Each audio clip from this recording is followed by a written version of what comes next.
You're listening to the We Are Libertarians podcast network. Find all of our shows at wearelibertarians.com. Are you a diehard comic book collector?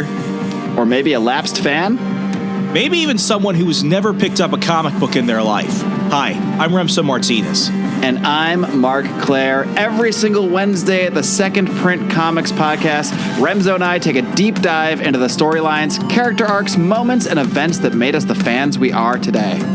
Tune in every Wednesday for new episodes available on iTunes, Stitcher, Google Play, and wherever else podcasts are available. Check out more from the Second Print Comics podcast at secondprintcomics.com.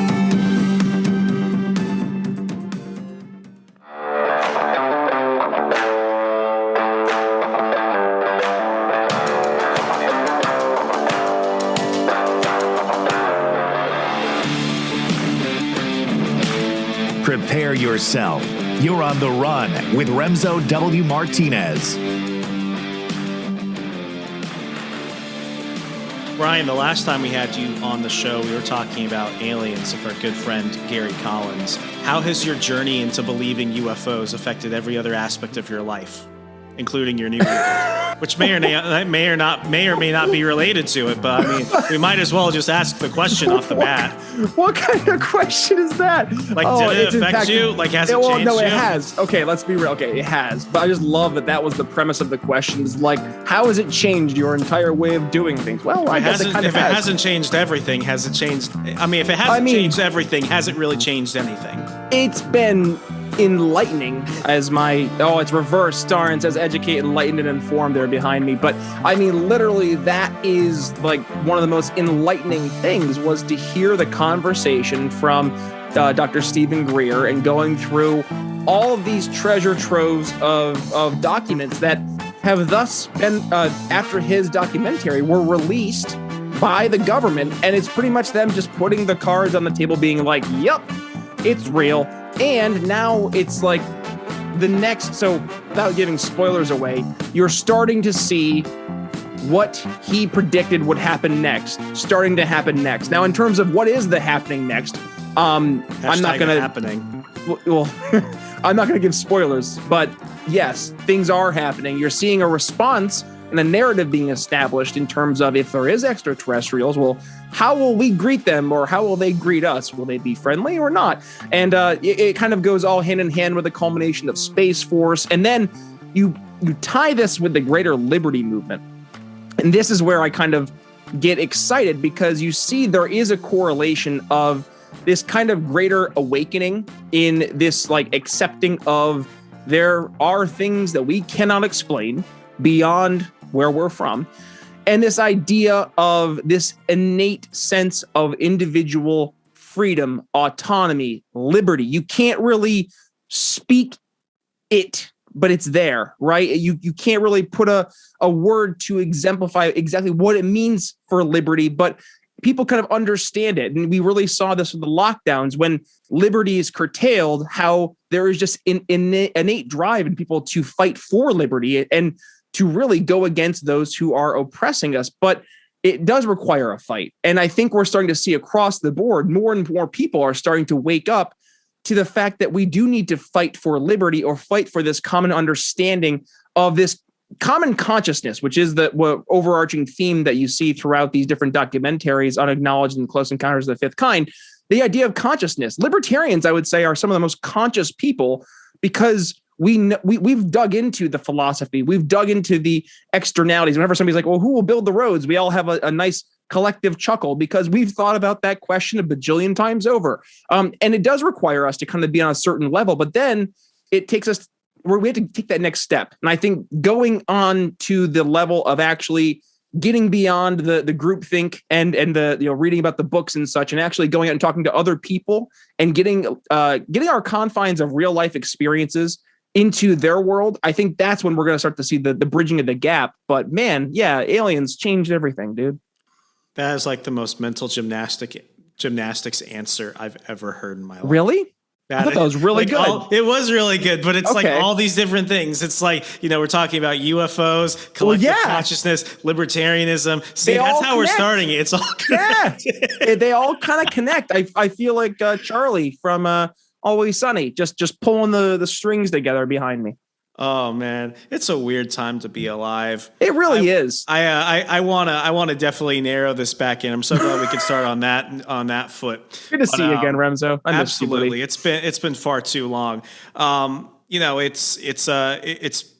glad that we're finally like within the stages of this year where it's like the 2020 election feels like a million years ago. Yeah, even though it lasted like 5,000 years, and it really did. Like, it was awful. Remember when it was like, December 31st and we're like, who the fuck is president? Yep.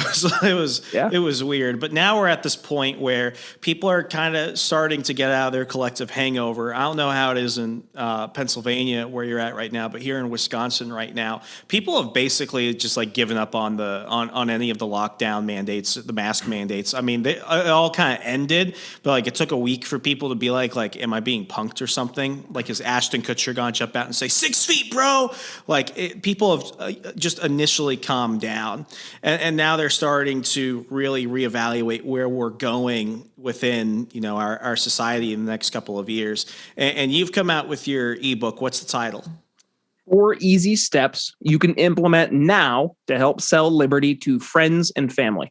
Okay, you see, everything's in the title right there. This is a big culmination of everything that you've been doing over on your program, The Brian Nichols Show. It's what you've been talking to other people within our immediate liberty community for the past year. Yep. And I think it's a very necessary conversation because what I dictate the current status of where we are in like the liberty sphere in terms of where people go to when they're trying to think of how do we resolve problems as a community. I go to Instagram because Instagram is a great indicator of where we are as a society. And now I know what that says about us. But I follow that like hashtag everyday carry hashtag because I want to see what people do. And like literally, I didn't even realize it. I was watching a Chelsea Manning TikTok where she's talking to her fellow comrades within the struggle about her everyday carry kit, where Chelsea Manning is basically going through everything in her backpack. And basically, like, I'm looking at this and I'm like, one, I respect your EDC. You're doing very well with that. Secondly, you're a batshit violent, crazy person who should have been executed when you were in jail, just my opinion. And oh my God, this is where people are getting their inspiration from. This is where people are going to. This is where people are drifting towards. A transgender communist who's also a traitor to the country. I know that's going to piss off a lot of libertarians, but I still believe that Bradley should have been executed. Remso's just launching it. But, like I watched that and I'm just like, you never randomly see a libertarian trending in something outside of what libertarians are paying attention to. And that was one of those moments where it was like, I would never look at anything that Chelsea Manning is doing if she didn't happen to jump on that hashtag and get so many people engaged. And it was just one of those things where I'm just like, that's how you do it. Yep. It's all with the culture. And I feel like, libertarians almost as much as conservatives have almost given up on that route. I mean, I think somebody said being a conservative today is, trying to raise your child traditionally, putting them through 12 years of conversation, putting them in college where they putting them in 12 years of public education, sending them to a 4-year university, and then when they come out of Marxist, writing a column for National Review about how we lost the culture war. And I remember that quote. That was a good quote, yeah. Yeah, like I look at that and I'm just like, you know what, though? Like that's shockingly accurate. So to kind of jump into it, what is the intention of the book? What do you wish to get out of it? And where do you see yourself maybe a year or so after you've kind of pushed it out to people and expect to see, okay, did it make a positive impact? Am I seeing the results I wanted to see? So you framed a part of this earlier. How do we resolve problems? And that was one of the largest problems identified in the greater liberty movement, as that we, as a collective movement, but also as individual candidates, have done a less than admirable job in effectively trying to sell our ideas to our average person in our lives. So when you think about what type of influence are you going to have when you're trying to change things in society, the most easy and effective means is to focus on your immediate circle. So focusing on your friends, focusing on your family, focusing on your coworkers, the friends that you see at the barbecue, whatever it may be, but entering into conversations to the point you were raising that they're already having. So look at the past year and a half. We all just went through this insane lockdown across the country. Now, some states had it better than others, and let's maybe focus on those states when we're having these conversations, but enter into conversations with your friends, your family, and start with step one was to ask better questions. I think that's maybe where we have really dropped the ball because we want to tell people what we know instead of trying to figure out what people are really wanting and what problems they see in their immediate circles that they need to have solved. So my goal, Remso, is to have a community of libertarians in the next year or so who are better at helping solve the immediate problems in their circles by asking better questions, by helping pique interest, by helping offer better solutions and overcoming objections to liberty. That's how we're going to actually get people to not necessarily jump on board with libertarianism. They don't necessarily need to know all the books. They don't need to know Rothbard or Hayek. It's okay if they don't. But what we want them to do is appreciate libertarian solutions. Libertarian solutions will impact them right now in their immediate lives. And that is where we will make a difference. When we have them starting to live their lives as libertarians, not realizing that, oh, this is the stuff that Rothbard or Hayek or Mises talked about. Or for my more conservative friends, let's go Hayek, or not Hayek, I'm Friedman or somebody like that, right? But they're going to be living the life, talking about school choice, talking about states where they don't have income tax or states that didn't lock down, right? Let's focus on the top of mind issues from a liberty perspective and get real solutions into our communities now. And I've used the example in Philadelphia throughout the entire pandemic.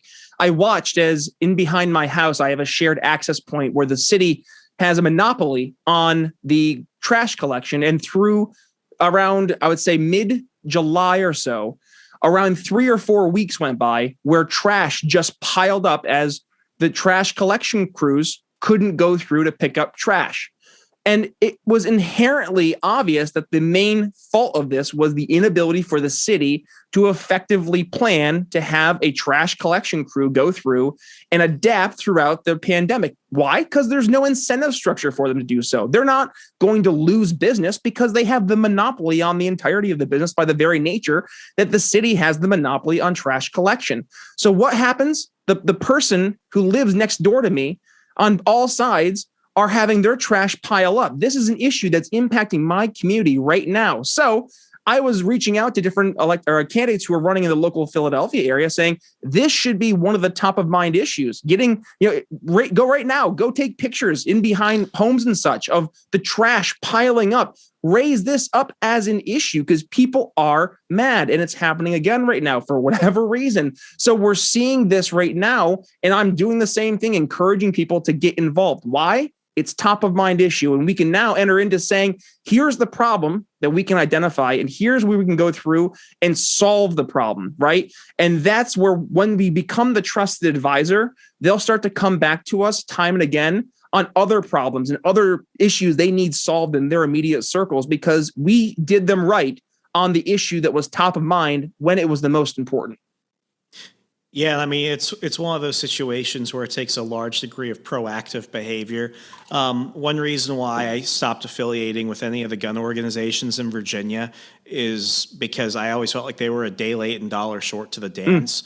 And what you had our local governments it was always like after the election, they would go ahead and, like in my area, you can't carry, a concealed carry weapon into any public building and you can't do it in certain areas. So basically they're trying to create these giant gun-free zones. Well, they're not trying to, they did. They are, yeah. Yeah, in like the Arlington, Alexandria region outside of DC, where you always had the most shootings. And it always bothered me that these people were like, we're going to go ahead and have a rally and we're going to show up and yell at them and let them know that we the people. And it's like, motherfucker. Then what? By the time you showed up, it's like, you think they care? No. They're going to listen to you complain for 3 hours. And it's done. Like the vote is there. Like you're a day late and dollar short to the dance.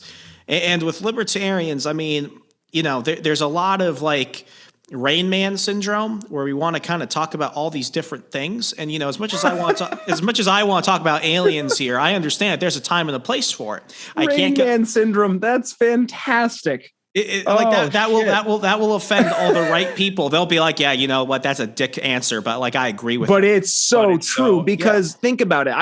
Oh God, Remso, I've had some winners on for my candidate highlight series and some I go back and listen to some of the past episodes I've had with some candidates, and I'll be like, what's the top issues for your campaign? My man, they will go through a fucking list of 30 things. As county commissioner, I will bring back the troops, and it's I'm like, yeah, what? Okay, and you're gonna improve our foreign relations. You have a stance on North Korea. I'm like, I don't care. Like, this doesn't matter to like their local position. What are you doing? And that has been one of the biggest problems. Has been the fact that yes, we do have this Rain Man syndrome where we want to go ahead and focus on 35,000 different things because we just. It goes back to we have this incessant need to tell people what we know. And I get it because it's an exciting idea, this idea of liberty. We want to share it. It's exciting because we got excited about it. We know that other people get excited about it when they figure it out, but you have to meet people where they're at. You can't force feed it down their throats because it will turn them off. And then at that point, they no longer won't just not be a market for us, but they'll actually advocate against us. You don't want to be the annoying sales guy who calls the person every single day. Hey, do you want to buy yet? No. Okay, bye. Hey, do you want to buy yet? No. Okay, bye. If you do that every single day, guess what? They're never going to buy. But if you become that trusted advisor, start to enter into the conversations and the problems that you know that people like them are currently experiencing, that is when you'll be able to start to solve the problems more specific to them. But it starts with us actually asking them, what is your problem? Figure it out by having them tell you. When you ask people what's wrong, surprisingly enough, Remso, they're going to tell us. It's shocking, I know, but people like to complain. Whenever somebody's like, oh, how you doing? Oh, I could complain, but would anybody care? No, but people do want to complain. So when you're trying to sell them on stuff, hear what the complaints are, because that's the problems they're experiencing. And they're opening up to you to give you the keys to solve that problem. And if you actually are a good salesperson and you're listening to the actual root of the problem that they're presenting to you, then you have a great chance to build a lifelong ally. And actually, it's funny, Chris Goizetta, he's my marketing guru, and we were doing some shows here on the Brian Nichols Show every other week or so, Marketing Mondays. And we just talked about this, creating the super fan. If you create your super fan, then number one, they will be coming back time and again to ask you what it is that, here's the libertarian solution to whatever problem it is I see in my circle, but they will become your marketing department. They will go out of their way to actively tell their friends, their family, their coworkers about this awesome new idea of liberty and this awesome new person that they have now become the trusted advisor for them. And they want that person to be the trusted advisor for their friends and family. It goes hand in hand, but you have to actually enter in to show you care about the issues they see in their circle of influence first, and make sure that when you are meeting them where they're at, you're solving those specific problems, not the problems you think they have, but the problems that they're presenting for you. Yeah, I mean, I do truly mean this. I do think that you're becoming kind of like the Dave Ramsey of the libertarian movement. Because hear me out. What is Dave Ramsey extremely good at doing? Getting people out of debt. He's zeroed in on the one thing that affects everybody, regardless of race, sex, religion, where you are geographically. He is zoned in on that. And whether you like his Christian conservative beliefs or anything else, doesn't matter. Nobody can deny if you're having a problem building wealth and getting out of debt, you go to Dave Ramsey. No one will ever argue with him on that. And with what you just covered, I mean, I had, a large Rain Man phase myself. Some people would still say I do, bring up aliens and financial advice in the same episode typically. But my first campaign I ever got involved in when I was, a young Libertarian Party member was for a House of Delegate race in Virginia. And I went balls to the walls like schizo on some of this stuff. I was writing our candidates platform, and I had everything down from abolishing the income tax, setting up a gold reserve. So stuff that no one gave a shit about. I'm we have to have a stance on everything. And then what we did positively, because this helped us out in the long run, once we actually started canvassing neighborhoods and talking to people, I had to sit down with my candidate, and we were both we got to scrap all of that. and we got to just focus on the immediate need. And for our district, the immediate need became 4 things. Affordable housing. How are we going to provide a free market solution to alternative housing? What are we going to do about the rampant increase in toll roads and everything else? What are we going to do about eminent domain and civil asset forfeiture? Which, I mean, the whole civil asset forfeiture movement actually started in Fairfax County, Virginia, because the Fairfax County Police Department seized a slushy machine and they never returned the slushy machine. So like it was those things where it was like, if we could talk to people just about those things, at least, let them know that we care about it, they'll listen to us. Not a lot of people agreed with us on our solutions, but they at least now they were actively willing to listen. If I had just said, let's legalize cocaine, they'd be like, dude, fuck off my lawn. But that actually helped us get more opportunities to talk with people, get in front of more voters. And it helped us. We came in 3rd place, but we had a 7% spread. Right. That had never been seen before. That, and we forced the Republican and the Democrat not only to make a statement on their stance on those issues, but when the Democrat ended up winning that delegate seat, he called my candidate and asked for advice on how to vote on a civil asset forfeiture bill. There you go. And he actually voted for reform. Now, it didn't pass. No, but we actually convinced him to do it. It was amazing. Win. That's a win because you just create a trusted advisor. Think about this, right? Look at Governor DeSantis. Don't care if you're a libertarian who loves him or hates him. I don't care. If you look at what he did for Florida, was that an objective good during COVID? Without a doubt, right? How did Governor DeSantis become Governor DeSantis? You know what it was? School choice. School choice was the reason that Governor DeSantis is Governor DeSantis because in Florida, because what happened was in 2018, Governor DeSantis was actually facing a very, very hotly contested race between himself and Andrew Gillum. And Gillum was actually leading in the polls at the time. And what happened was Gillum had not really taken a position on school choice, but he ended up being against school choice. So the marketing team that was contracted for Ron DeSantis' campaign made that one of the top of mind issues because they knew that school choice already being in place in Florida at the time was already impacting and helping so many families, right? And we'll say in this case, it would be an overtly pro-liberty solution. So what they did was they ended up, from a marketing perspective, going out and becoming top of mind to all of their target market. So who's their target market in this case? It's going to be predominantly the moms, the dads who are dropping their kids off at school or who have kids who are already in these private or charter schools taking advantage of these school choice solutions. So what they did was they did an intense marketing campaign showcasing that Andrew Gillum was against the school choice opportunities that were already presented to these families. And they actually did these ad campaigns, Remso, that were just like your jaw would drop. They would have these kids, these poor little kids who they've been going to this charter school, and the parent says, honey, I'm sorry, with Andrew Gillum's new proposals for school choice, we actually can't send you to this school anymore. And you see the the kid's lip starts to quiver and the teardrop.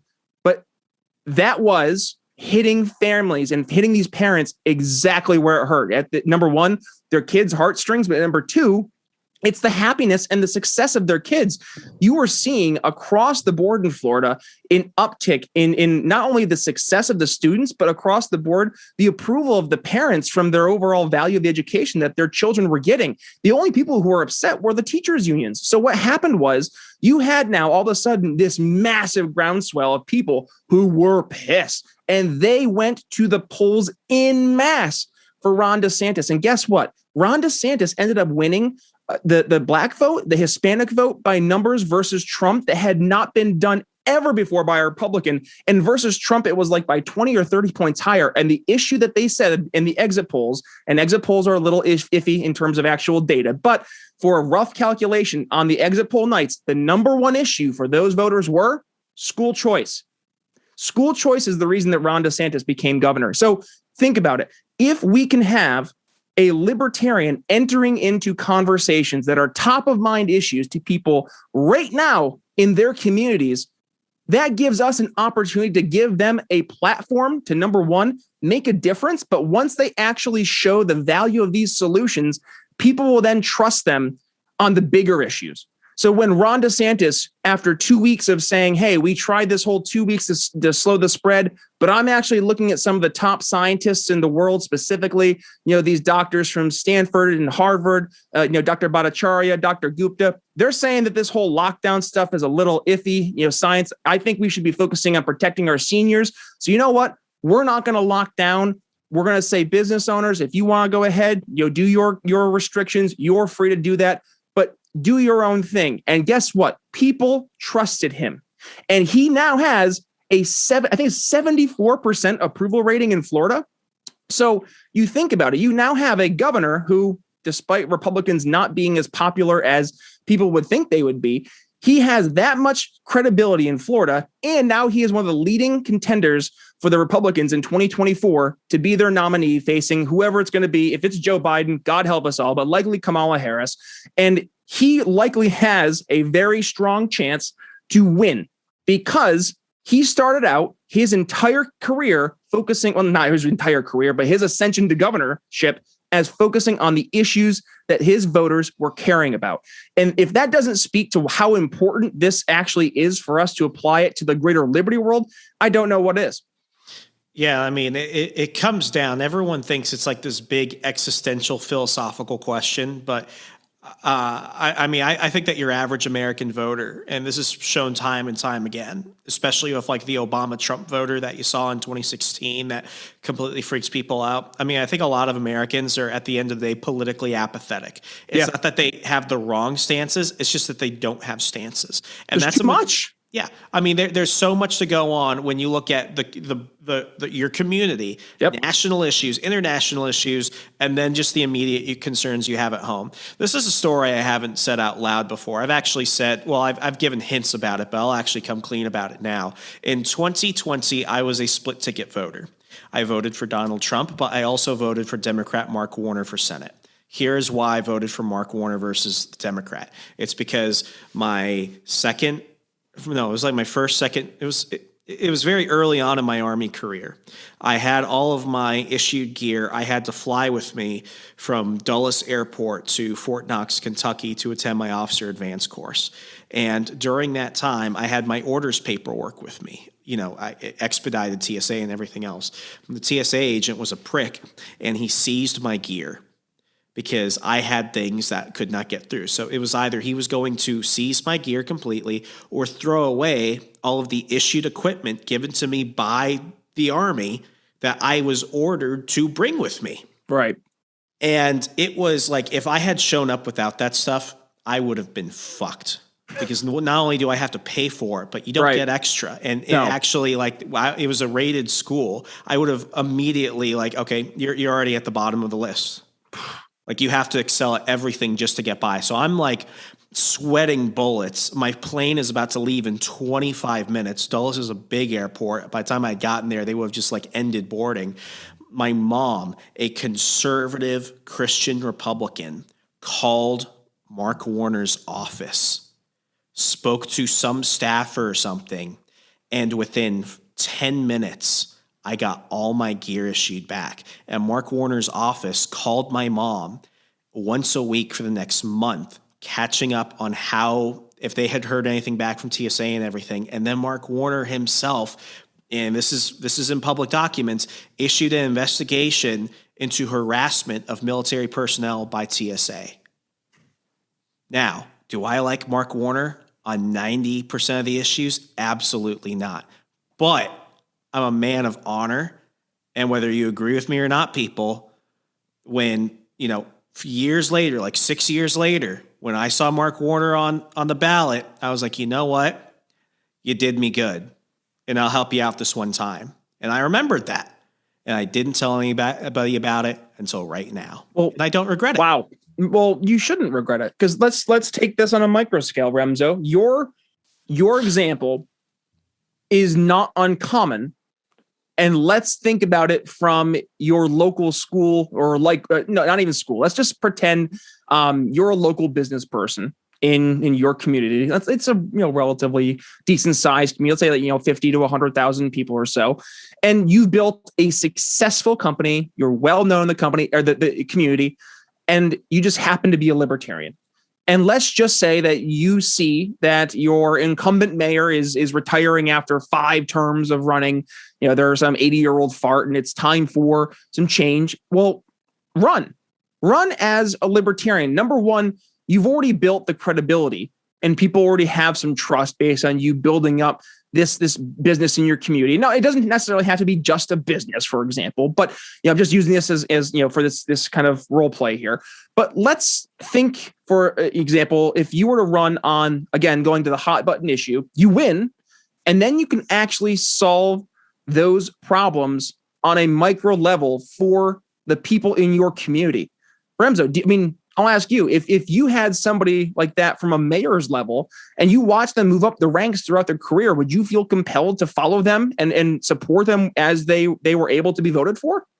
Yeah, because it's building trust on a personal level. Exactly. It's amazing what people will let you get away with policy-wise if they like you. And that's a very subjective thing, but it's a real thing. That's why people, they hate Congress, but love their congressman. The numbers are insane. You'll see the average support for Congress is like less than 10%, but the average reelection rate and support of their Congress people are over 90%. Numbers don't add up. It's like, oh, it's always not in my backyard, right? It's always somebody else. It's somebody else's congressman. Always. It's not my corrupt politician. It's the other person's corrupt politician. Now, there are a few good people in Washington who are fighting the good fight. Folks like Thomas Massie, folks like Rand Paul, folks like Mike Lee. We need more folks like that. We need more folks, candidly, like Justin Amash back running as the Big L Libertarian. But we don't get there by just running Big L Libertarians on a national level because we haven't built that trust up yet, Remso. And that's where I think we've really gotten our priorities out of whack. It's important to run national candidates who can help set the tone, set the message. But it's also important to run candidates who have built that trust. There's a reason that Republicans were constantly going from being old GOP Republicans to libertarian presidential candidates because they built trust. They built trust through the GOP. Now, is it the trust that we like? It doesn't have to be because it's trust. And at the end of the day, this is the rules of the game that we are currently playing. So they built trust with their average voter. People see former congressman, former senator, former governor, and that instantly has a level of assumed authority, and it's an appeal to authority. It is. But with that comes the understanding that they already were doing something of value in terms of governing, in terms of creating legislation, in terms of writing law or being in committees, right? So when they're looking to vote on the ballot, it's easier to stomach the rationalization that you're voting for a former governor from New Mexico and a former governor from Massachusetts. You don't have to care about their politics. I think they are both. Gary Johnson easily is better libertarian than Bill Weld, and that's not by saying too much because Bill Weld, I don't know if he's really a libertarian. That's not a high standard. That's not very high standard. But to your average person, they don't care. At the end of the day, they're looking to say, okay, can I trust that these people are going to earn my vote and use it like they're supposed to? If so, I'll give them my vote. But if not, well, then they need to earn it. So we fast forward a year, and I'm not trying to pick on Jo Jorgensen. I had her on my show twice. She's an amazing lady, but you have to earn. I'll say it. She's Grandma Go Away. Why does I see way more Spike Cohen than her? Like she's literally disappeared. It's the magic libertarian hat trick. Get as much media as possible, take a bunch of people's money, and then go away. So you just kind of hit me with what I was going to go right with Spike, because Spike's continuing. Spike's everywhere because Spike's a sales guy. He's on Fox Business like twice a week now. Because Spike gets it. Spike's a sales guy, and he knows how to effectively communicate the ideas of liberty to your average person. And I love Dr. Jorgensen. However, as a communicator to your average person, she's a professor, and she would approach issues as a professor in a lecture hall, explaining, if you were to say, okay, here's the libertarian philosophy, and here's our 10 glorious things we're going to go through today, and the libertarian solutions to all these things. No, again, going back to the top of mind issues, talk about the issues that people are already having the conversations about with other people in their immediate circles. Go talk to people about the issues they care about. And that's what Spike was doing so well. Spike got hit so much and I would say it was absolutely unnecessary, because he went out and he would do the Black Lives Matter protests. He would go out and meet with these leaders of BLM. Guess what? He was building relationships and establishing trust with communities that we absolutely have common ground with, and we should be building communities of relationships and trust with. Look what the Maj Toure has done here in Philadelphia with Black Guns Matter. I mean, he has been doing a fucking awesome job at raising up. I'm walking through the supermarket and I'm like, wait, I just saw somebody's face I know. And I turn and it's Maj Toure's face on a magazine with a Black Guns Matter shirt on. You don't think that catches people's attention? He was the last candidate to run for any office who I gave money to. I think he was mine too, honestly. I think so. It was for his city council race. It was when he came to it was when he came to DC for a fundraiser. I cut him a check, and it was like, you know what? Why not? Why not? And it's one of those things where it's like, those who show up at least get to say they did that. Yep. And that's the frustrating thing about a lot of libertarians specifically. It's like we think that we have to have everybody who's like us on board. And I can tell enough people, like with campaigns, like, the last campaign I really managed was a city council race where my candidate, who had run a few years prior as an independent, was now being groomed to run as the Republican, just to secure the Republican nomination in a race where literally nobody else wanted to run. Was like one of the most retarded things I've ever had to encounter in my life. And I'm like, you have no other option. You like him. You just don't like the fact that he wasn't a Republican until like a couple years ago. And he ran against your guy who was also terrible. So it's one of those situations where it's like, you just have to show up. Like you don't have to convince people that don't like you to like you. You have to go to the people who don't even know who you are. Bingo. Your target market. Thank you, Remso. I was just talking about this with Angela McArdle. Mind reader.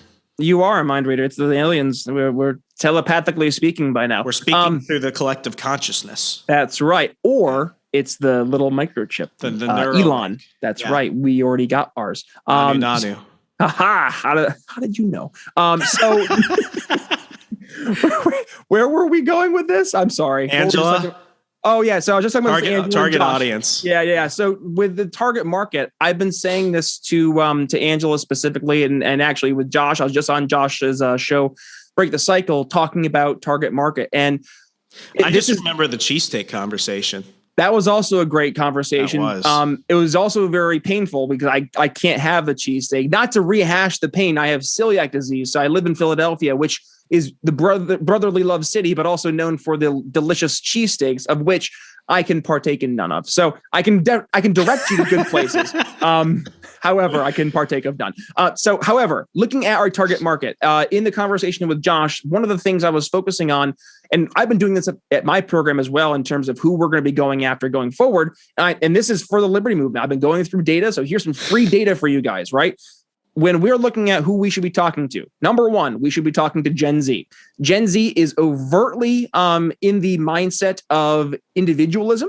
They make their own identity. They embrace the ideas of finding alternatives. Think about it.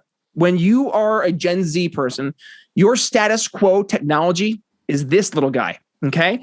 So if that little guy is your status, he's holding up an iPhone. Yeah, I'm sorry. Yeah, it actually wasn't an iPhone; it's an Android. Because I am not one of the drones, the Apple drones. I'm sorry. All right. I know. So if that's the status quo, where you can literally go and look up anything on your phone and find any alternative to a product, to a service, right at the fingertips, then they're already in the mindset of looking for alternatives. So they already see the value of finding alternatives, finding an open marketplace. Now it's on us to make sure we harness that energy and attention towards the ideas of liberty, because they can easily be harnessed to say, well, we can use government to get these things done. And that's why it's important to talk to Gen Z. So that's number one.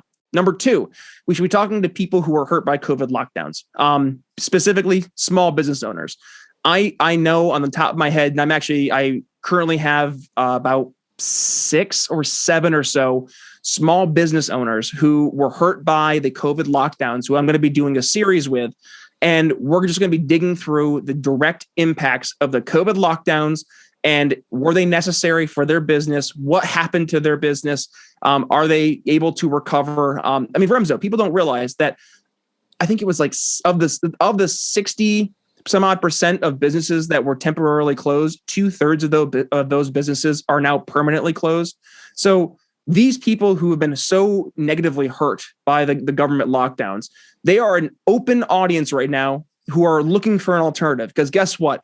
Not only did their Democratic governors do this, a lot of Republican governors did this too. So they've been hurt by their incumbent vendors that they trusted, or they've been hurt by their incumbent vendors that they were just stuck with. And now they're looking for an alternative. So now it's on us to help offer the alternative. And then the third group of people I think we should be focusing on is, surprise, surprise, sales professionals and entrepreneurs, business professionals. Reason being, this is the part that when you spoke with Josh, it shocked the living shit out of me. And it shocked the living shit out of me, Remso, because I actually just got goosebumps because this all happened within 24 hours. So I was going through and I was actually recommending books. Chris Spangle is looking for some sales books. And I said, hey, here's a great person to look at. His name is Jeffrey Gitomer. He's a great author. He's got a couple of good books, The Little Red Book of Selling, and then The Sales Bible, which is one of his all-time classics. And as I'm on his website, I'm scrolling through one of his recommended books. Actually, there was two of them. It was The Fountainhead and Atlas Shrugged. I'm like, what? And then one of his favorite quotes was Ayn Rand. And I was like, hold on, what? And I scrolled through and of his top role models, Ayn Rand, objectivist Ayn Rand is listed number 1 on his list of people. That blew me away. Fast forward to the next day. This is all, again, less of a span of 24 hours. Another gentleman whom I'm a big fan of named Victor Antonio. He was one of the original sales guys who helped build up IBM. And he basically built their entire sales arm. And I'm listening to him. He was an appearance of him on another show. And all of a sudden he's talking about some of his role models. And he lists Ayn Rand as well. And he starts talking about he's an overtly pro-capitalist. And I literally at that moment, I was like, this is it. Like, I got to dig into this. And I start looking at these audiences of these guys, and I mean, in the hundreds of thousands for these individual podcasts. And I'm like, holy hell, here it is. Like, here's an untapped market of people that they are overtly libertarian, or they at least understand how incentive structures work because they're sales professionals, number one, or number two, they are embracing the philosophy. I mean, if these two sales leaders are basically singing the praises of Ayn Rand of all people, right? Like, I would dare say that the people that they're speaking to are open now to those ideas and those people. So let's enter into those conversations with those folks, because also, what do they have? They have the money. I constantly hear from my friends in the more establishment wing of the Libertarian Party, well, good luck, because you know what? If you're going to get rid of us, you're going to lose all of our awesome donors. Hey, I guess what? I think I just found some replacements. I'm gonna leverage them like nobody's business. So LP National, give me a buzz. Here's some dirty laundry that the LP National doesn't want people to know. A majority of their high dollar donors are actually dead. That's not even a joke. They were written into people's estates in the 70s, 80s, and 90s. And because they have that dead people money, that's why they were able to at least pay off the mortgage on a LPHQ. Have you ever been to the headquarters in Alexandria? I walked past it. Yeah, that's not a cheap place to freaking put a place. No. Now, why did they put it there? They put it there for the same reason that Amazon was always going to put HQ2 in Crystal City. They did it because it's good to be close to power. It means something when you're physically close to it. And that's why they did it. I'm not knocking them for it. I'm just saying that if they had gone 30 minutes south, they probably could have gotten a place they could pay off in 5 years versus 15, and they wouldn't have to worry about the money on hand. But what do I know? But that's one of those situations where it's just or it's the 21st fucking century, and you can move anywhere based on where it's going to be the most affordable, because we have this fucking magical device called the internet, and you can pretty much do anything from anywhere, regardless of where you're located. I'm sorry. Remso, I get heated because did you know that the Libertarian Party still sends out this archaic newsletter to its members? I used to get that. It was the fold out. It still is. It's just the circle jerk. It's just, look at how good we're doing. We don't really have much to celebrate, but here's how awesome we are. No, trust me, I've been featured in it, which is humbling. There's a picture of me holding my membership card, smiling and saying, you should sign up too, with my affiliate link that no longer works. But that's a whole different story to go there. That is like, it's only funny because this was around the time that Jess Mears, because I love Jess, I went ahead and renewed for an extra year membership. She knew that I wasn't going to do anything, but she was like, can you do it to help me get my numbers? And I was like, Jess, of course I will. And I remember getting that. And I'm just looking at this thing and I'm like, how much money on the postage alone is going towards all of this? Like, my God. Oh, and then the affiliate thing happened, and she's like, hey, do you know about the affiliate? And I was like, I don't think I want to do it because I don't think people are going to look at me and they're going to be like, he barely ever votes Libertarian. I'm like, yeah, so let's not do it. And then like 2 months later, that whole thing just crashes. And I'm like, how many people have you pissed off for good? How many people are never going to want to work with you because you did that? Well, and I mean, we're not going to go into the inside baseball today, but I mean, that is exactly why we saw the past week culmination here, and it's been exhausting, mentally, emotionally exhausting just to see this go down. But like Dave Smith did ask a phenomenal question on his program is, what was the incentive structure in place right now for this to happen? And how did it get to a point that we've gotten to this point, right? And like, you have to reverse engineer to like go back to, and I still firmly believe this, Remso, it is the little fish in little pond syndrome, the fiefdoms. You know, you have your little position. I'm the vice chair of my county party. It's like, like, congratulations, that I don't care. I won a putt-putt tournament when I was 7. That's probably more pertinent to like real life success and skills than getting a leadership position for some like fucking county position for your like LP. And I'm sorry. I have a question. Has anyone from LP National reached out to you? Because they used to do, and they don't do this as much anymore, but they used to do like big activist calls like once a month. They used to actually offer more like in-house seminars and stuff that they could turn into webinars. Like, there's a lot of stuff that they could do that has actually shown like, you know, positive feedback and results in the past. I feel like, especially in a year following a big presidential election where you always see that big election year, presidential year boost in membership, that you would do that. Have they reached out to you? Nothing. And you know, I actually brought this up on Angela's show. I actually forgot I had brought this up on Angela's show until my my awesome graphic design and video guy, Hunter, he shot it over to me in an audio clip. He's like, hey, I've been digging through some of your older episodes. He just went through a big move. So he's been moving a lot of stuff around. So he's like, hey, I'm going through some of your old stuff. He's like, check this clip out. And in my clip, I forgot I had mentioned, like, I had mentioned to the former chair that I would be more than happy to do anything in terms of helping do sales courses, help do candidate trainings, something like that. I hadn't heard anything over a year and a half of that offer being made. And then, I mentioned it to Angela on my show back at the beginning of this year, just in passing, said, hey, if you end up winning, know that the service is available. I would be happy to have a conversation. And she said, oh my God, why did this not have a conversation yet?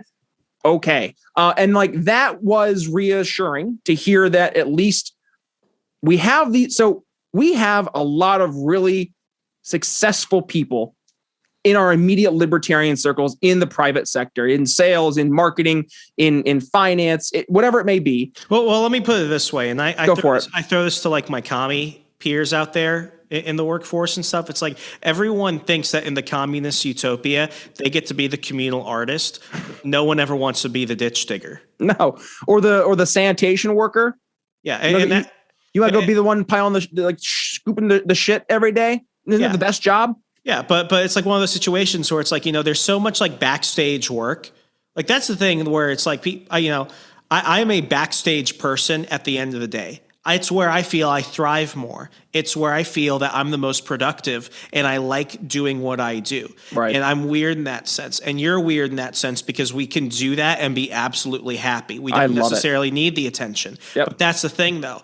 There is so much backstage work that needs to occur that's what terrifies people when they do it, because it's easy to be the candidate, but it's really, I'll say that with air quotes, like it's easy to be the candidate, but it's hard to be the person that has to make the phone calls. Oh, well, so that's the part I think a lot of candidates aren't prepared for. And honestly, Remso, this is the part that just pisses me off, is you see so many of these candidates who they run for one reason and one reason only. And you know what it fucking is. It's that goddamn blue check mark. That's all they want. They want the blue Twitter check mark to say, I'm the person running for elected office for Congress. They have 324 followers, and that will forever be the highlight of their life. They have the blue check mark. Now, would I love a blue check mark? Of course. Would you love a blue check mark? Actually, no, I don't know if I want a blue check mark anymore. Motherfucker, you know what? I worked at Parlor, and I didn't even get a gold badge. Oh, that's right. You didn't get a gold badge. I forgot about that. People are like, can I get a gold badge? I'm like, dude, like I don't even have one. I would give it to other people too. And it's like, you had to do that. And it's one of the situations where it's like, people used to ask me, and it's funny because I know it's the same standards for Twitter. Do you know what you get from the blue check mark? Isn't it like a separate news feed? Nothing. You get absolutely nothing. Oh, I thought there was like a special blue check curated feed or something. So you can do like block lists. Okay. You can do some stuff that is not as acceptable. Basically, and this is actually kind of true, everything that blue check marks can get now that is exclusive to them gets put out to the general public a year later. It's just their way of sample pooling certain features and stuff. But other than that, you get nothing. It's just there. It just says that you're you. You get nothing out of it. Well, going full circle, to those libertarians, to those aliens who want the blue check marks, I say this to you, run libertarian. But for those libertarians who are running and they just want the blue check marks, stop it. Like, and stop letting, I've had this thought in my head for the past week. We got to get the Libertarian Party. Like if it's going to be a political arm, it first and foremost has got to stop being this personal club. It's not a social club. It's got to stop them. And we can't have this type of person in our midst. It's like, we're a political party. Like, look at the Democrats. You have Tulsi Gabbard literally destroy Kamala Harris on stage, and they're technically members of the same party. You had like Ron Paul obliterate Rudy Giuliani 7 years after 9/11. Donald Trump literally said that Ted Cruz's dad killed JFK. Like, and he got away with it. That happened. I forgot that happened. Thank you for reminding me of that. I still think about it sometimes. I'm like, man, if you called my wife ugly, if you said I was an adulterer, and then you said that my dad killed the president, I would never work with you in my life. No. Well, and that's the thing is that they hug each other. They take photos together. They would fundraise with each other. It's pro wrestling. I talked about this with Jack Hunter, but also with Glenn Jacobs, ironically enough, who was also a pro wrestler. But politics is nothing but pro wrestling, because what happens is you have, Nancy Pelosi metaphorically take, Mitch McConnell and do a suplex. And then after the people leave the audience, they stand up and they give each other a nice big hug. And then they go grab drinks afterwards, because it's a show and we're watching the show and we pay tickets to the show. And once we actually take a step back and remember that it's all a show, then it's easier for us to remember that the show that we're watching is being paid for by our stolen tax dollars. And they do this to keep us angry at each other. So we're not actually focusing on what's happening. So once we can start to get like the adults in the room, and I know there's a lot of people who are like, oh, you just want to govern better, just like the Democrats and Republicans. It's yes. like, no, you can, but you can. I would argue yes, though. It's almost like one of the situations where it's like some of these people, and I'm picking on libertarians now because that's what I've always done. But I say this with like many things. Like some of these people, like I'm actually surprised that they're like functioning adults. Like they can wipe their ass and pay their bills on time. You're not wrong, though. But that's the thing. Yeah.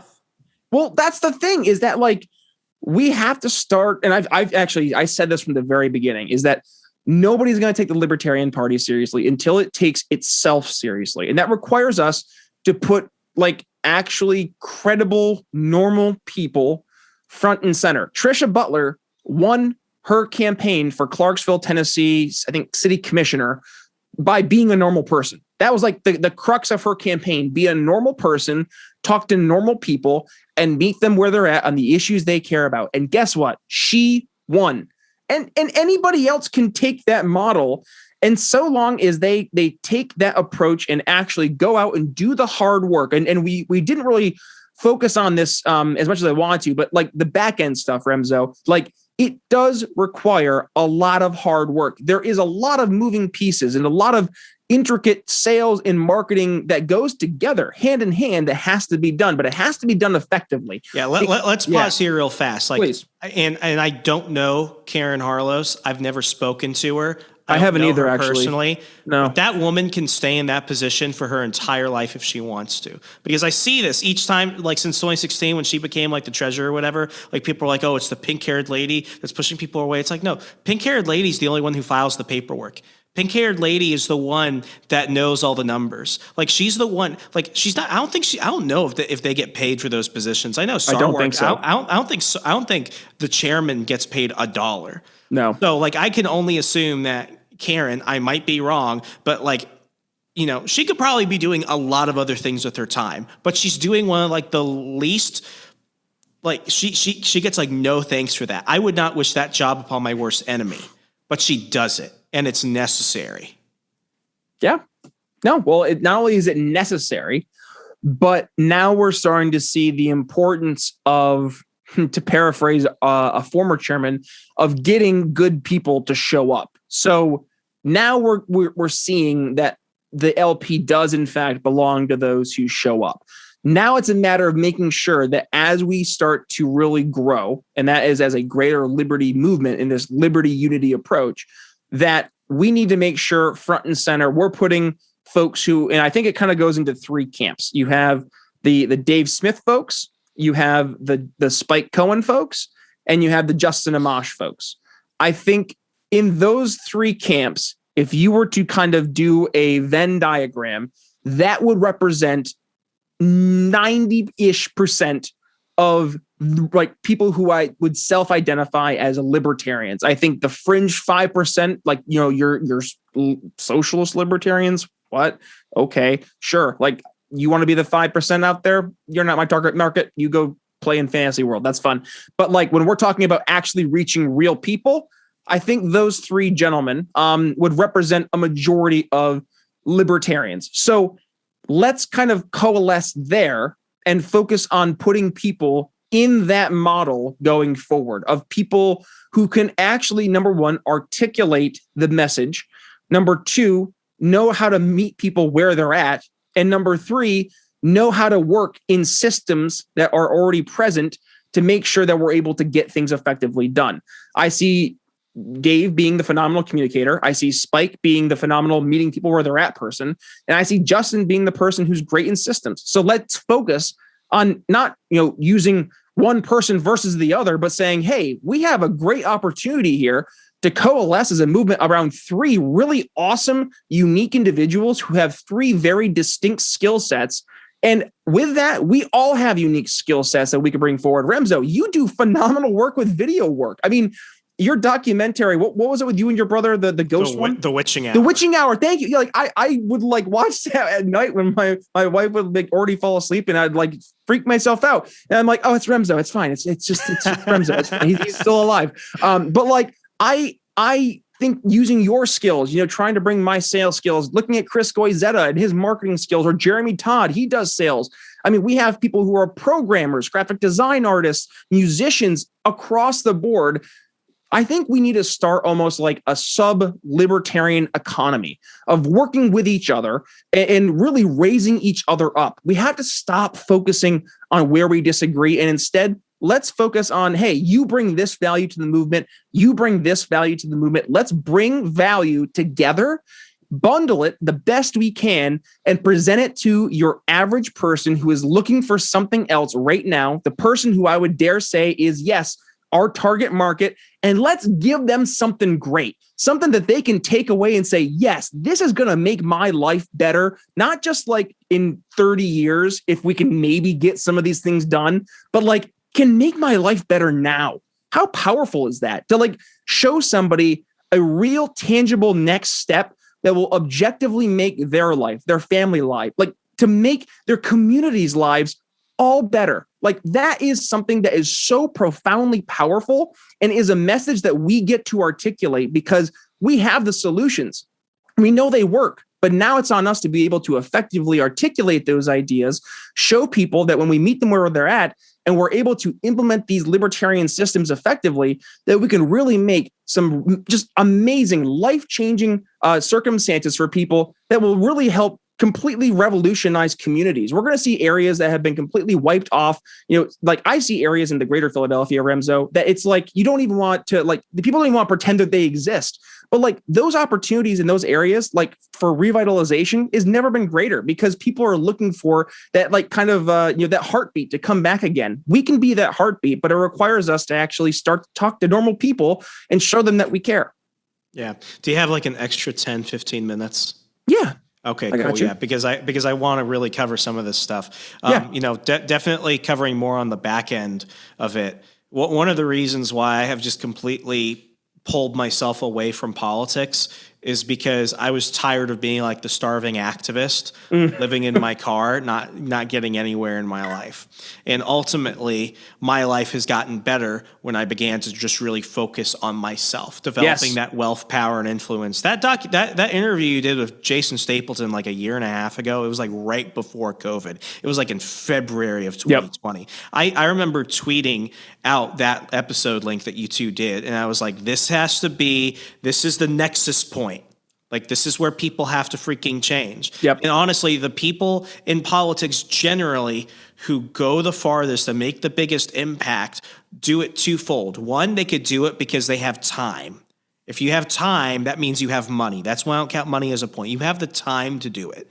If Spike was not a financially independent entrepreneur who had time, he could not have done that. So that's a big thing. Really quick, one of the quotes from Victor Antonia, the guy I told you about, that was the rabid pro-capitalist Ayn Rand. Mm-hmm. His quote was, he's yelling at me that money doesn't bring you happiness. He goes, no, money doesn't bring me happiness, but it brings me options. Yes. I love that. Like that is one of those things where it's like, money can't solve all my problems, but it'll solve a lot of my fucking problems. Yes. And now and you'd rather have those problems too, by the way, the problems that money comes with versus the ones that do not. When I have to wake up now, my worries are not whether or not I'm going to be able to pay my bills. I don't have to worry about that anymore. I'm 27. I don't have to worry about that. I'm extremely blessed. I don't know many people that can say they have that luxury. That's a luxury. But yeah, I mean, time is the biggest thing. But the other thing is, like, all these people, they basically run their own like guerrilla warfare campaigns, regardless of party. I can tell you that the campaigns I ran where I lost the worst were the ones where I depended on the party actually following through with things. Bingo. And, I mean, those are the people that do it. I mean, we're seeing this in Virginia right now, and I actually think that Virginia, I'm not going to say that Virginia's going to have like a Republican governor, but like, Glenn Youngkin, who's the Republican who's running, like he's probably one of the first candidates in a while who like I'm actually kind of like, man, I wish like maybe I should keep my Virginia residency for like another 6 months to vote there, but I also don't want to pay Virginia taxes. So like, so I salute you, sir. But like he ran a guerrilla campaign outside of the Republican Party. No one really wanted him. And now he's basically like pulling them along. He's like, well, I have to bring you with me, so I'm going to drag you the entire time. And he's doing extremely well. And it's one of the situations where it was like, he's in a position where he, as a millionaire, he has the time, but he has the wealth, power, and influence to be able to do that in a way that makes him actually competitive. The wealth, power, and influence. So, I mean, this is the Jordan Peterson. You have to clean your own room up first. Gary Collins, your three-legged stool. It's your financial happiness, your physical happiness, and your sense of purpose.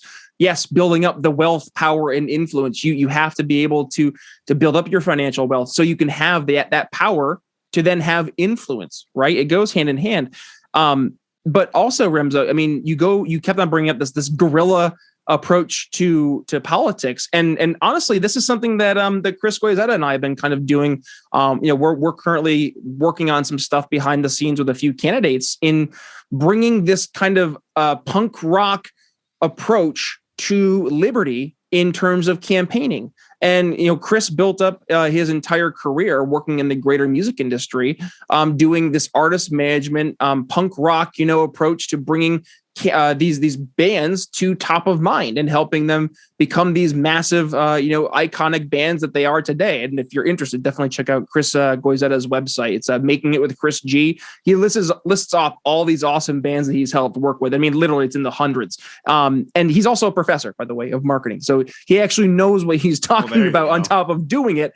And we look at the libertarian candidates and we see some of these awesome candidates who they like, there are certain folks, and I'm not going to give any names right now, but there are certain candidates you can see out there running and you can be like, ooh, they get it.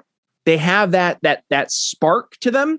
They just need help. They need a different way of approaching things and getting on people's radars, getting into those conversations that people are already having. Sometimes that's the hardest part is finding the ways to get into those conversations. So that's one of the things that we've been talking about helping these candidates do, is getting into those conversations, finding out, how can we help, get these candidates not just top of mind to specific voters, but actually not just specific voters, but actually situations where we're having candidates actually going to have a chance to really make an impact. And that is going to be huge, is the making an impact part, because then it defeats the old objections we get, which is, again, part of sales is overcoming objections. And one of the main objections is, well, why am I going to waste my vote for a libertarian? It's a wasted vote. Because but that's almost the thing, though. Like, they're not going to it's a real thing. If they do, absolutely, 100%. But if they do what you're doing, people aren't voting for them because they're the libertarian. Right. They're voting for them because of who they are. And that I think is what really kind of encapsulates what I was trying to say a moment ago, which is libertarians are going to have to win, not because of the Libertarian Party, but in spite of it. In spite of it, yep. Yeah. Until the Libertarian Party gets a focus. And that's the main thing too, is that when you look at libertarians are rightfully weary of power structures. But we also need to rely on leadership. There is a difference, though, in somebody just simply wielding power and a person being a leader. People looked to someone like Ron Paul as a figurehead of the liberty movement, but also as a leader of the liberty movement. All those weird, petty bullshit differences didn't really matter as much when Ron Paul was the face of the liberty movement, because he had that leadership quality to him that is innate in a good leader. People just looked to him and trusted. They felt trust towards this old, genuine, and very principally consistent person. I mean, goodness, I just tweeted the other day, we need Jon Stewart now more than ever. Look back to 2012, where he was pointing out when Ron Paul was being left out of being mentioned in the debates as being one of the top 3% vote getters for the polls. And I think actually it was in the vote totals for post-elections in the primaries in 2012. So there is a demand for people to look to leaders and to find people who are willing to lead and do the tough thing, but also to say the tough things at times. And that I think we're going to see right now, Remso, an opportunity for real leaders to step up in the LP. I'm seeing across the board folks like Jeremy Todd, who is one of my co-hosts in the program doing sales. He's going to be running for LNC, I think, at large. So it's exciting to see people like him and others who are getting involved. I think Harrison Kemp is running for office, another sales guy as well. So we're seeing folks who are sales professionals, who are professionals in these certain areas that are completely and absolutely necessary and sadly lacking, now starting to get into positions where we are going to have some influence. So fingers crossed, man. I think if we can keep it up and we stay on the solutions-based problem-solving approach, we will win and we will change people's hearts and minds. But it starts with us talking to the 80% of people out there who are your normal person, not the activist, not the left-wing activist that you're trying to convince or change their mind. or not necessarily the right-wing person who you're like, but they agree with me more on liberty. Yeah, that's fine. But let's go talk to people right now who are experiencing problems.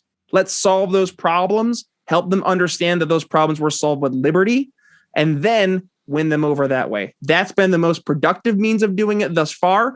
I'm seeing it work in my circle of influence. I see it work in my day job as a sales executive. I know it works. These are tried and true tested methods. So I implore people, please, if you want to just get the basics, again, it's briannicholsshow.com/Liberty Friends ebook.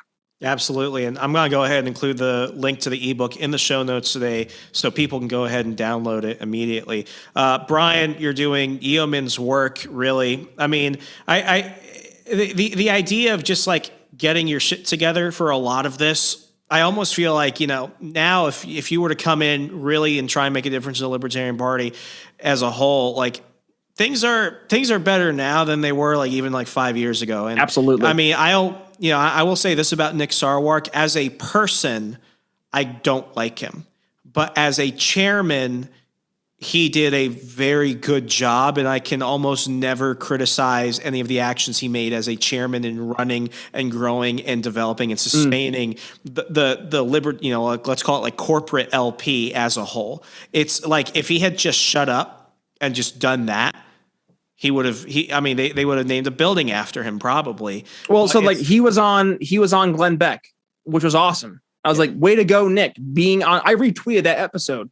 I thought it was great. And then Rand Paul endorsed Gary Johnson for his Senate New Mexico. run. Yeah. And I was like, way to go. But then he like makes it a point to go after Rand Paul or to go after Thomas Massey. And I'm like, dude, why? Like, why are you spending your time, energy, effort going after our 90% allies? So that's where I definitely, I had some very strong divisions with the former chairman in regards to tactics. I think sometimes we need to focus on not letting perfection be the enemy of progress and good. Yeah. So, I mean, even if you're an asshole, people, if you could be useful, you can even do some good. A useful asshole? Is that what you're saying, Remso? I think that's what I just said. I mean, if it works, it works. Brian, thank you so much. I'll link to everything in the show notes. If people want to learn more about your show and everything else, of course, it's here on the We Are Libertarians Network, but how can they follow you across social media and all that jazz? Thanks, brother. It's briannicholsshow.com. You can find me over on Twitter, Facebook, minds.com, and parlor.com. Is it still alive? Okay. Quick story. I did not have access to my account for 4 additional months after it came online again because they wouldn't text me the confirmation code to get in. So I went in, and it is like RoboCop's Detroit. It's like you're looking around and you just hear an echo and you're like, is anyone here? And then you see like a little crackhead in the corner, like, I'll shank you. And I'm just like, I don't know what's going on right now. So it's there, but we should probably move on for our lives. Okay. Well, either way, it's at B Nichols Liberty. So Twitter and Facebook, obviously, are where I'm most active. So yeah, on both platforms though, it's at B Nichols Liberty. And I think it's right there on the Zoom for folks who are looking here on the video version. And then for anyone who's looking at anything for Brian Nichols Show, I almost said paraphernalia, as if we have paraphernalia. We do have Brian Nichols Show swag, though. I'm going to get this show banned. briannicholsshow.com. Oh, no, this will get it banned. You sent me a link for the T-shirt, which arrived, by the way, which Fantastic. You can go ahead and see on my Twitter if you want to see this shirt, folks. I didn't realize it was like a pride shirt. Is it? It can't. Brian. It came as a pride shirt? It says life gets better, and it came out in June. And when I wore it to go work out, somebody was like, "Oh, you're celebrating Pride," and I'm like, "What?" Oh, that just kind of happened that way. Then, well, you're welcome. It's a good shirt. I love working out in it. Well, there you go. So Remso's referring to his awesome suggestion he made. So he tweeted, it was like, "Hey, life gets better." And I said, Remso, you put that on a T-shirt or I will. He's like, you have my blessing. Oh my gosh, was that it? That was it. Was that it? Oh that my gosh. So I got your blessing and there it is. So life gets better. One and only Remso Martinez. This is like a Christopher Nolan movie. It all just goes through a giant. There you go. So yeah, if you want to actually find this like weird shirt we're talking about that people thought that Remso was wearing for Pride Month, you can find that. It's BrianNicholsShow.com/shop. So yes, it's the Proud Libertarian store, and we have not only the Life Gets Better shirt, but we have these awesome "Don't Hurt People, Don't Take People Stuff" bumper stickers. We have I love it. It's the Amazon Alexa overthrow the government. You can see over my shoulder here.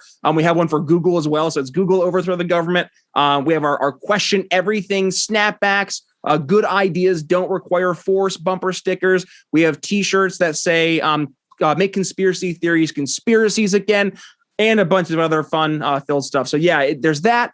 And then the final thing, of course, I'm sorry I have to keep going, buddy. It's the Brian Nichols Show Patreon. That's where we're making the empire of Liberty sales and marketing.